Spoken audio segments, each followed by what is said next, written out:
Hello again guys, welcome back to the channel. As if this week in flight simulation hadn't already been busy enough with the pending arrival of both the Just Flight Arrow and the Flying Iron Simulation Spitfire. Another add-on that's just arrived on the scene is the Project Megapack A330. The Project Megapack A330 is completely freeware. As you can see, you get a lovely visual model for the aircraft, and you can also download a host of liveries as well should you like. I have to say, hats off to the Project Megapack team. They've done a really nice job with the external model of the aircraft, and they have also made a few minor changes in the cockpit as well. Anyway, to test the aircraft out, we're going to make a short trip this morning from Melbourne, where we're currently parked on the ground, over towards Sydney. The flight we'll be operating this morning is Qantas 402. We are an A330 from Melbourne out towards Sydney. We'll be cruising at flight level 370. We're pretty lightly loaded, only around 100 passengers and about 5 tonnes of cargo. In terms of our block fuel this morning, we're looking at just under 14 tonnes. As you can see, it's pretty early morning here in Melbourne currently. The sun is just coming up over the horizon, so it should make for a nice scenic flight as we head over towards Sydney today. As always guys, I do hope you enjoyed the video. If you do, please consider giving it a like and subscribing to the channel. But now let's get this kangaroo hopping on its way towards Sydney. So welcome to the cockpit of the Project Megapack A330. Overall, the cockpit will probably look very familiar to you. It's broadly based around the default A320 cockpit. However, there are some nice visual changes around. You can see, for example, the windows have been modified, as have the thrust levers. But again, overall, throughout the flight, you'll notice there's a lot of similarities between the default A320 and the Project Megapack A330. That being said, they've done a really nice job with the external model. Quite looking forward to taking the aircraft for a fly. We're all ready to go here. As you can see, it's still pretty early morning here, currently on the ground in Melbourne. Just been given clearance for the push, so we'll get the beacon on, transponder can come on, and the before start checklist below the line. Harness is secure, ATC is set, windows and doors are closed, beacon is on, thrust levers are idle, and the park brake is on. So that's the before start checklist complete. Tugs just coming up now, so we'll take the park brake off, and as soon as we start the push, we'll begin the engine start. We're currently on Pier Echo at the moment, so we'll just push back into the middle of the apron. That'll allow us to get onto taxiway uniform pretty easily. Just begun the push, so the engine start selector can go to ignition. Engine 1 start. Jet 1539, reach 8,000 feet by Tammy. You can increase speed as needed to meet that restriction. So you can see we have N2 rotation. Interestingly, on the 330 with the Trent engines, you'd actually have an EPA gauge as opposed to an M1 gauge. So again, a bit of a hangover from the default A320 there. Sydney approach today, red 6460, maintaining flight level 150, cleared 90,000 with kilo. Keeping an eye on our push. And continuing to monitor the engine run-up as well. The engines are pretty slow to spool up. I don't know if that's the exact same model as the default A320, but the Trent engines are pretty slow to spool up in real life as well. Rec 6460, Sydney approach when ready, descend by start at 6,000, expect ILS and independent visual runway 34 left. So still waiting for the N1 to stabilise there, which looks like we have now. Again, no available indication, but again, that's just a default A320 thing. Engine 2 starts. That's quite funny. You can hear the PTU whining away there as well. There's no PTU on the A330. So we'll stop the pushback here. Tug should clear off momentarily. Aircraft stationary, the park brake can come on. When ready, descend by start 6,000, the ILS and IVA, 34 left, rec 6460. And the tug clearing now. So just waiting for engine number 2 to stabilise.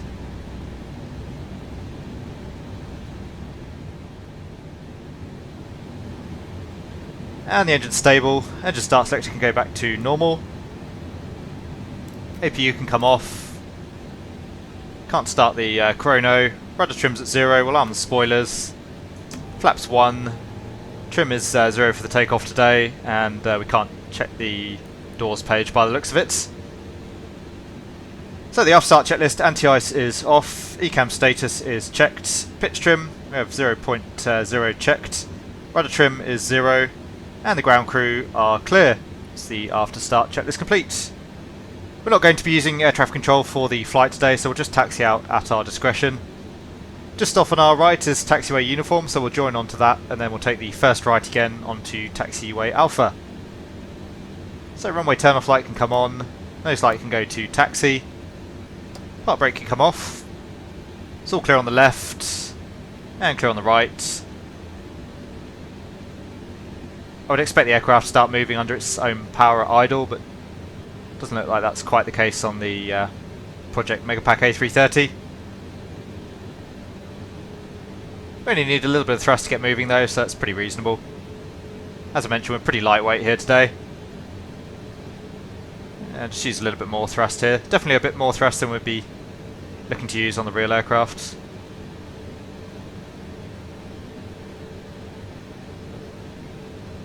Aircraft feels nice to taxi though, it feels very smooth and responsive. Nose wheel steering feels pretty reasonable. All clear on the left. As I say, we'll take this next right off at our 12 o'clock onto taxiway Alpha. American 9711, descend to maintain 6,000. So the aircraft does need quite a bit of thrust to get moving, and also quite a bit of thrust just to maintain our ground speed by the looks of it. In reality, once you've got the aircraft moving, you can pretty much always keep the speed up at idle thrust. Anyway, joining on to taxiway Alpha now, and we'll take Alpha all the way down to the end, as I say, for runway 16. Crossing runway 27 as well on the way. Again, we won't worry about a clearance there, we'll just have a quick look before we cross. There's no flight control page, so we'll just check the flight controls anyway. So that's full up, full down, neutral, full left, full right, and neutral. With that done, the auto brake can go to max. We won't worry about the terrain display on the first officer side today. Ordinarily we do a takeoff config test, but that doesn't seem to function. And we'll turn the weather radar on as well. So again, all the functionality in the aircraft is broadly based around the default A320, so basically anything that doesn't work on the default A320 doesn't seem to work currently in the Project Megapack A330. And again, none of these are complaints, it's just observations for your interest. I think they've done a really nice job so far with the model. Quebec 430, descend to 5,000. And again, you can never be too appreciative with anyone that's willing to put their time and effort into a freeware project. Anyway, for the takeoff brief, it's the Docile 1 departure today. It's the Docile 8 departure on the chart I have, Docile 1 departure in the box. Basically departing runway heading initially, then it'll be a right turn out towards Chimu. Climbing straight up to our cruising flight level, which is flight level 370, and we need to be above flight level 100 at Chimu. According to my chart, it's Chimu. According to the box as well, we have Chimu at flight level 100. So on the FMA, we have climb now blue, flight level 370. Quebec 430, descend to 5,000. Quick look. It looks clear on the approach, runway 27. Clear up the other end as well, so we'll cross the runway. Just turn the strobe lights on while we're crossing. We'll wait to cross the runway before we run the before takeoff checklists. 5,000, Quebec 430. And one last look again, all clear on final.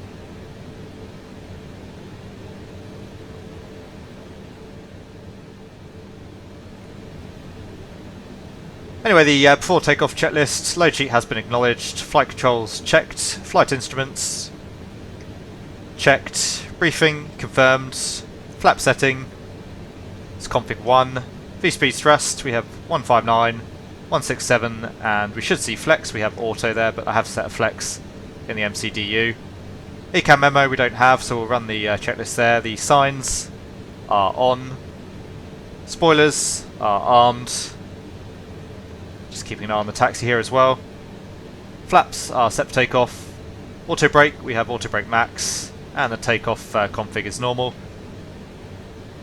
So that's the before takeoff checklist down to the line. So I'll just start coming back on the thrust as we slow down.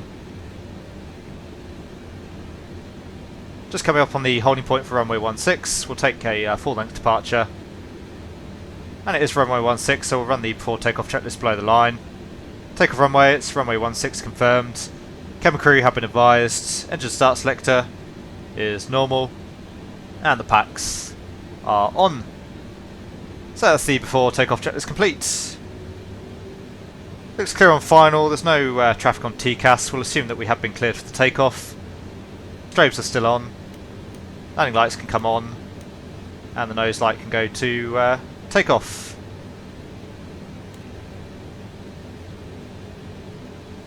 Again, the aircraft is starting to slow down there without some fairly significant thrust on. All clear on final. I have found it a little bit tricky to get my positioning right on the thrust levers for the takeoff, so you might see me hunting around a bit there. It might take a little while to get the thrust set.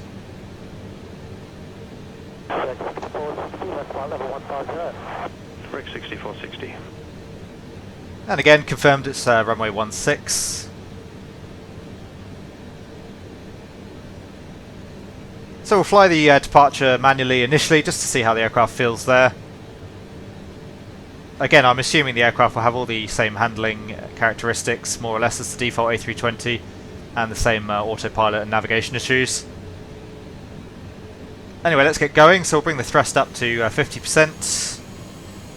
Engines are stable, and take off. Engine sounds are a little bit higher pitched than I'd expect. Overall not too bad though. So there's Manflex 68, runway and auto thrust blue. 100 knots.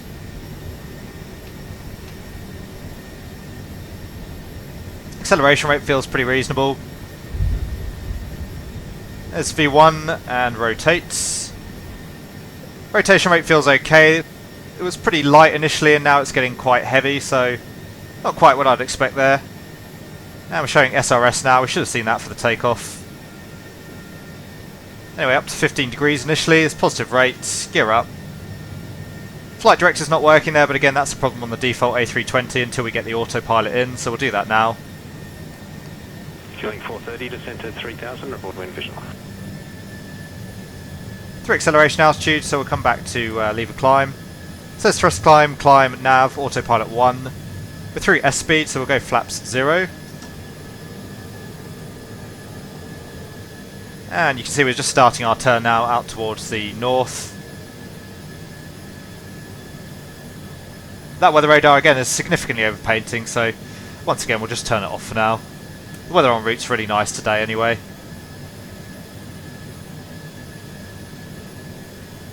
Just showing 9 degrees there on the temperature, so we'll just take the engine anti-ice on briefly. Surprisingly cool here this morning in Melbourne for an Australian summer's day. Descend to 3000, killing 430, and we are visual. Queuing 430. And just coming up through the cloud layer now. We'll leave the engine anti-ice on a little bit longer. Flaps are retracted, so the runway turn-off lights can come off. Nose light can come off as well. And we'll disarm the spoilers. After takeoff checklist, landing gear is up, flaps retracted, and the packs are on. So the after takeoff checklist complete. We're through the cloud layer now. We'll cycle the signs for the cabin crew. And the engine anti-ice can come off. Continuing our turn around towards the north. You can see we're going to be fine to make our flight level 100 at Chimu. Through 5,000 feet now, we're climbing up to our cruising flight level. Altimeters can go to standard. So we have standard set and cross-checked. Rick 6460, flight pilot 150. Rick 6460. Yes, as I was saying, the rotation felt reasonable initially. The nose felt a little bit light at rotate speed, and then very quickly, as is the case with the default A320, I was needing more and more back pressure than I would expect to use to get the nose up to 15 degrees there. Absolutely beautiful sunrise here over Melbourne this morning. And we're through 10,000 feet. Landing lights can come off. accelerating up to 320 knots, which is a little bit high, but not completely unreasonable. Progress page. We don't have any cruise optimum or rec max there, but SimBrief gave us a cruise flight level of 370. That's usually pretty good. And we are climbing up to flight level 370. On the RadNav page, the nav aids are auto-tuning currently. We've already got the ILS tuned in for our arrival into Sydney by the looks of it. And it's a really nice day here. We're above any weather now, so we'll turn the seatbelt signs off for the passengers. So overall, I have to say so far I'm pretty impressed with the Project Megapack A330. It's obviously far from study level or anything like that using the default A320, and it does share most of the same issues that the default A320 has, but that's not to be laid at the door of Project Megapack. Obviously their main focus here is developing the model itself, and I think they've done a very nice job with the external model and the little touches that they've made inside the cockpit as well. And once again, it's freeware, so people have put in their own time and effort to create the project. I think that's a really commendable thing to do. So yeah, I think a really great job from them. Anyway, we'll just continue now, heading out towards the north, climbing up to our cruising flight level of 370, as I say. We'll take a bit more of a focus on the external model as we cruise our way over to Sydney. Obviously that is the main focus of the project. And I'll come back to you again just before top of descent, run through the arrival, and then we'll commence our descent into Sydney.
So welcome back to the cockpit of the Project Megapack A330.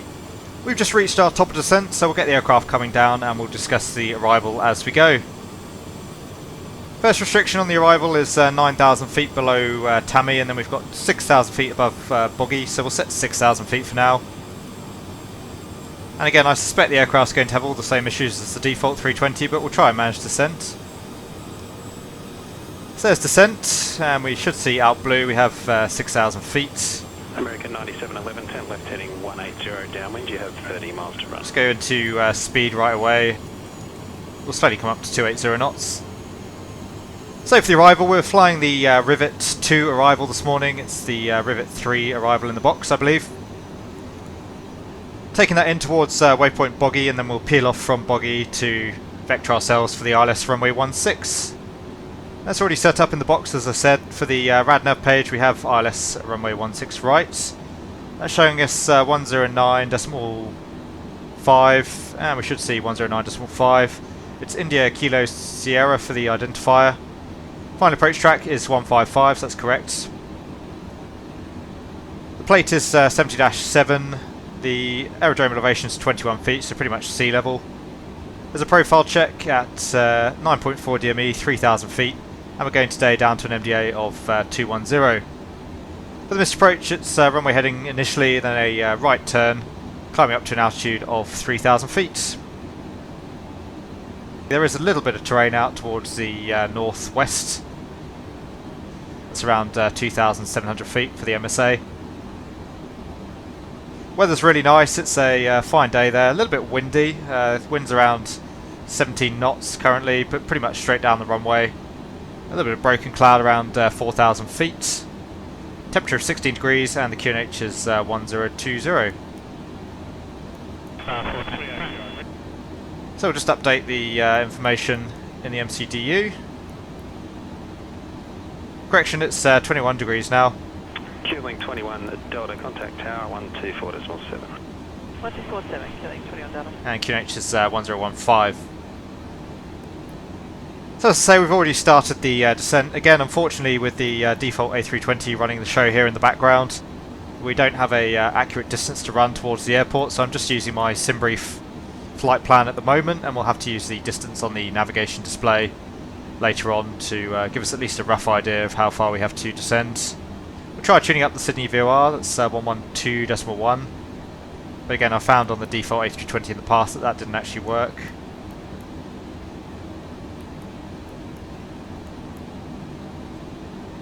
So we have 1121 manually tuned. Doesn't look like we're actually picking anything up though. So again, we'll just have to use the navigation display to give us a rough idea for the descent.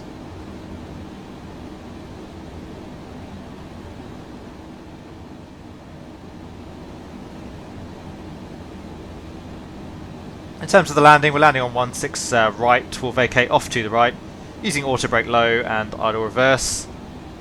Alternate this morning is Canberra. We need around 6 tons for our arrival into Canberra. Looks like we're going to be arriving with around 10.5 tons into Sydney, which is quite a bit more than I planned for. Planned for around 20 minutes extra fuel on the arrival, not including our diversion fuel. And here it looks like we're going to have closer to an hour's extra fuel, so I think the aircraft is slightly underburning on the fuel. Anyway, as I say, we'll just continue to monitor our descent.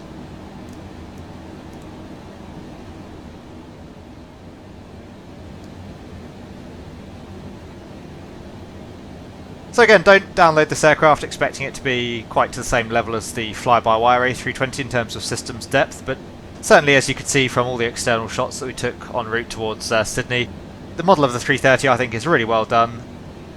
And again, a really nice job from the team in terms of what I've seen so far. 3,000 feet to lose now, which means we need around 12 miles, currently about 15, so we're good on the profile. Even with a little bit of deceleration to get the speed back. QJet 1539, descent to 6,000. Descent 6,000, QJet 1539. And showing plus 15 degrees now on the temperature, so we're good in terms of any icing. So we won't need that engine anti-icing after all. American 9711, turn right, heading 240 base. There's 11,000 feet, so we'll get the speed coming back to 250 knots.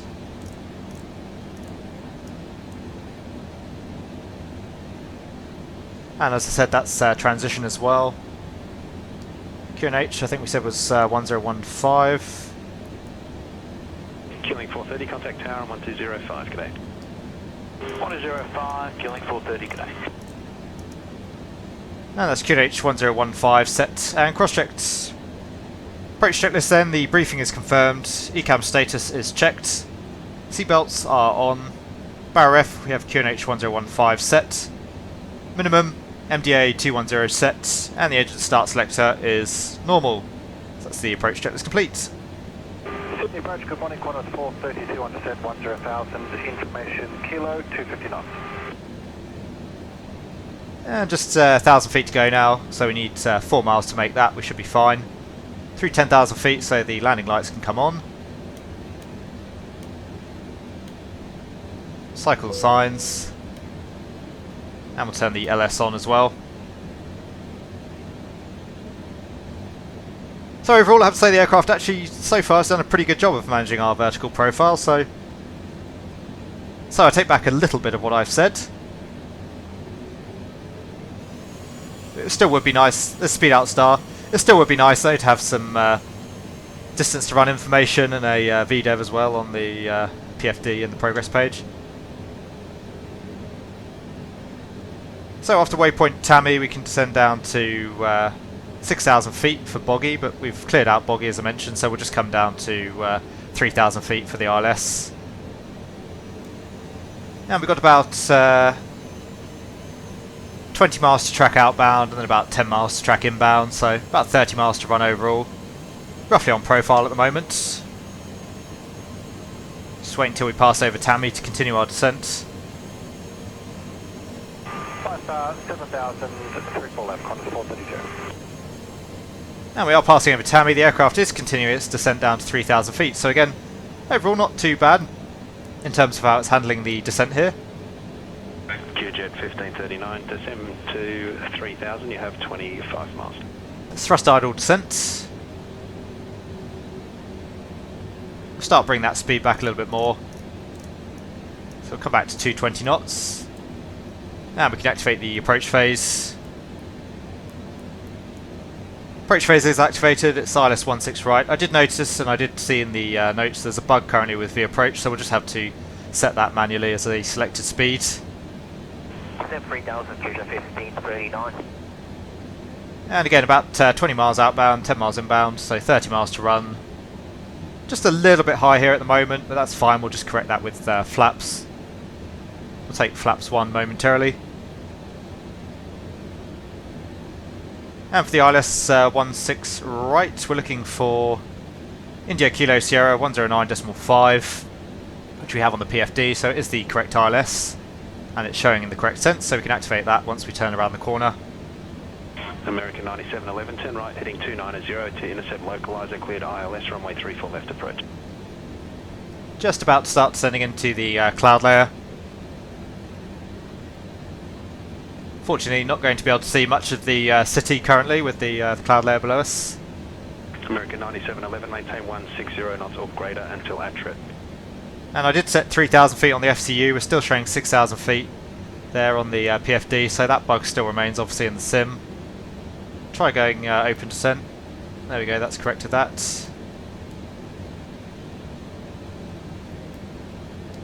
So still a little bit fiddly in terms of how you have to manage the autopilot.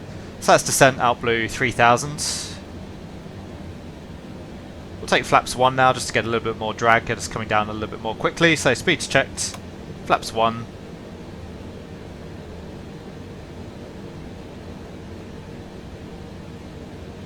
And we'll take 180 knots for the turn, just to keep the turn radius down. We'll take the speed brake as well momentarily, just to help get the speed back and keep the descent rate coming.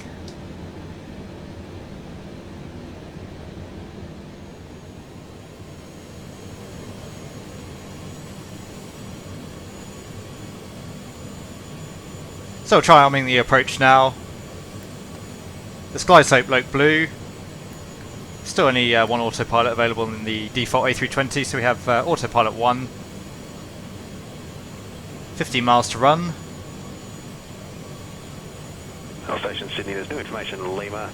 The wind is 310 at 10 knots, temperature 28.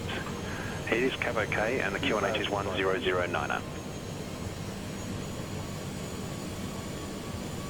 Expecting to see the localizer coming in fairly soon. You can see our top descent arrows in the middle of nowhere for some reason, so again, quite a few bugs still with the default A320. There's Loke. Shouldn't really be seeing Loke until we're actually on the localizer. 2,500. Potentially you'd expect to see Loke star, but even then probably not yet. But as long as we do capture the localizer, that's okay.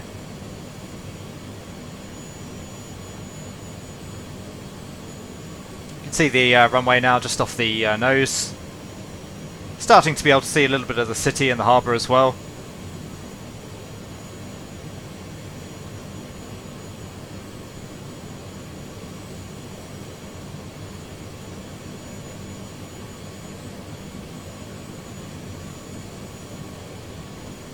Hopefully we're not going to turn inside the localizer here, we're still not actually on the localizer itself.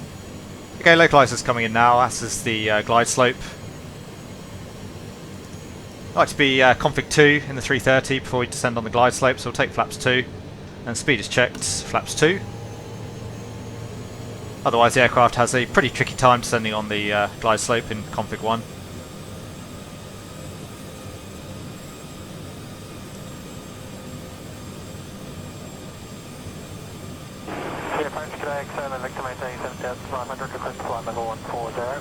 X-ray Victor, climb to flight level 120 at the Barco Fox.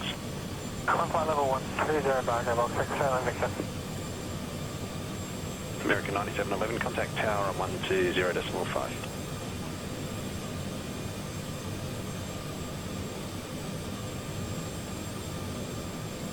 And we should get glide slope any second. There's glide slope. 3000 is already set for the missed approach. 9 miles. Another mile and we'll start slowing down, take the landing gear.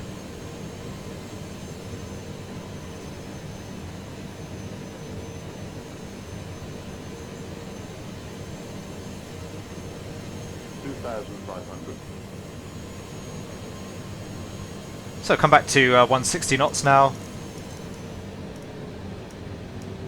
Now we'll take the gear down. Thrust idle.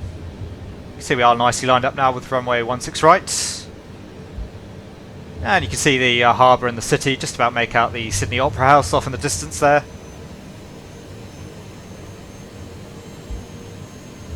QJet 1539, descend at 2,000 feet, turn left heading 360 to intercept the localizer.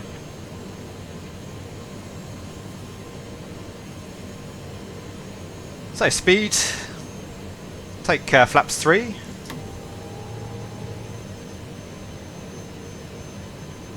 And flaps full.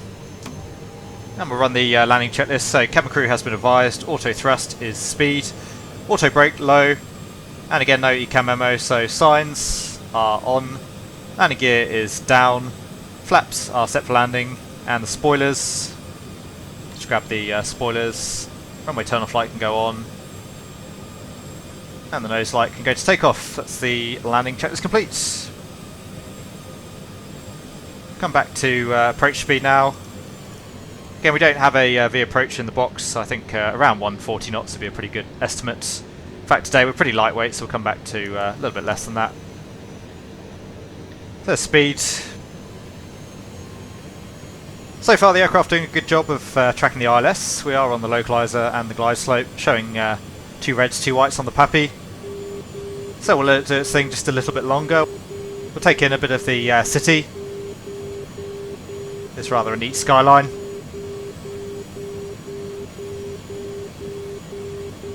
Just passing over the marker beacon at the moment, as you can hear.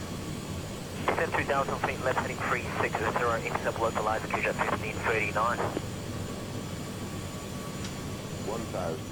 That's checked, we are stable. So I'll disconnect the autopilot. We shouldn't see open climb there, we should still be in approach, so that's a bug.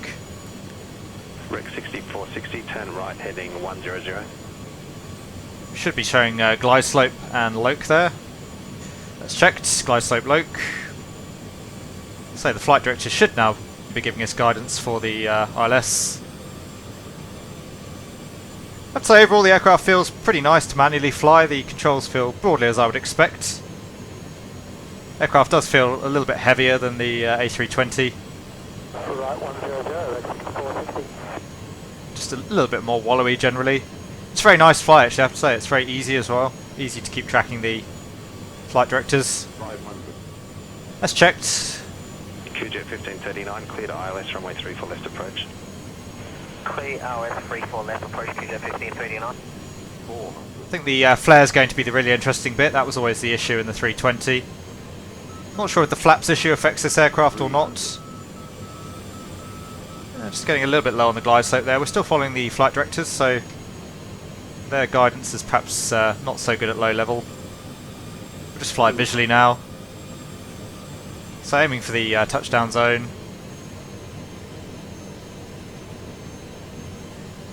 100.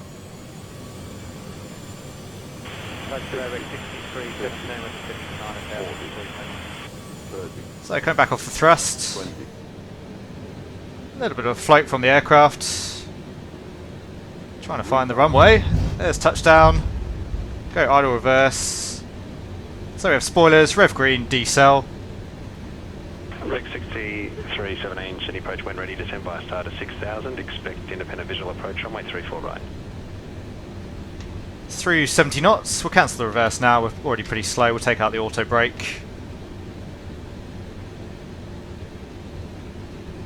And we'll just roll through to the first exit. Again, the aircraft's slowing down a lot more than I'd expect without some thrust on, so we'll come back up on the thrust again. And we'll just vacate here to the right.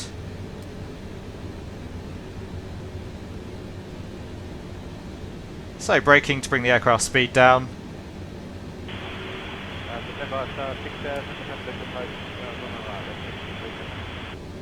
And vacating the runway. So overall the aircraft actually handling pretty nicely, I have to say, in terms of how it felt to fly on the approach. A little bit strange in the flare, that didn't feel quite right there. Came off the thrust and the aircraft just wanted to float. Again, I'm not sure if this aircraft is affected by the flaps bug that currently plagues the sim or not. I would expect not, it's a new release, so I would have thought they would have corrected that already. Anyway, vacating the runway, so we'll turn the strobes off for now. Landing lights can come off. Disarm the spoilers. And just taxiing back along taxiway Alpha, again crossing runway 25 this time. We'll just taxi over towards Terminal 1, park up somewhere along there.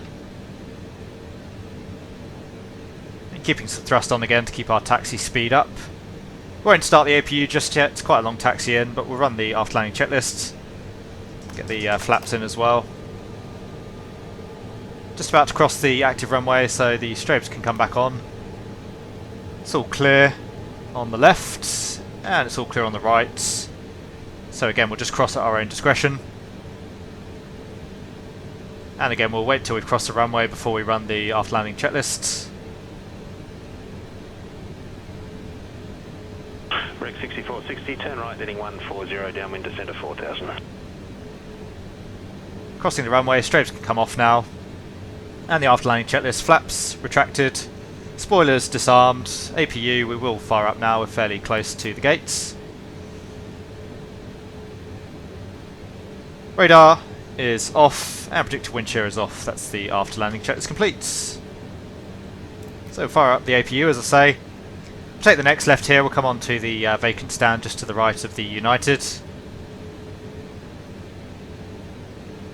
Right, 140, descend to 4000, Rex 6460. Qantas 432, descend to 6000. 6000, Qantas 432.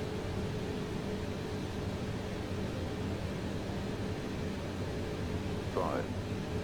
Just got a 5-foot call out from the rad out there, which is a bit strange. We're still showing flare at the moment on the FMA. So again, quite a few peculiar behaviours from the aircraft in terms of its systems. Approach today, Jetstar 746, descending 10,000, received Lima. Jetstar 746, Sydney approach, descend via star to 6000, expect independent visual approach, runway 34 left. Descend via star 6000, runway 34 left, Jetstar 746. So we'll just bring the aircraft to a stop in broadly the right position. No guidance here. Sydney Director, Papa Yankee Whiskey. Papa Yankee Whiskey, director, descend at 1,500 feet. Park brake is on.